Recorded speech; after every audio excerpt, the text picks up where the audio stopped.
Hey everyone, welcome back to our YouTube channels. I am Rohit and today video I am going to show you how to open your laptop if your keyboard is not working or external keyboard is not working. Then you can use the trick and open your laptop if your keyboard is not working. I will show you. Just click on the edge of access and you can see the on screen keyboard.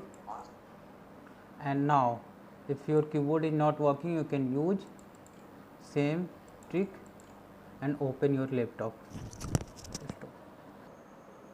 So okay, you can see your laptop is open if your keyboard is not working. Now you can check your keyboard is automatically working. So it's a technical issue. Sometimes your keyboard is not working on screen lock. When your screen is locked, then your keyboard is not working. So you can use the trick and open your laptop if your keyboard is not working.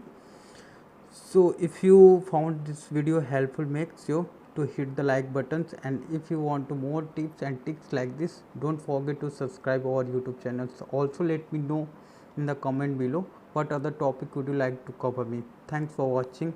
I will see you in the next video.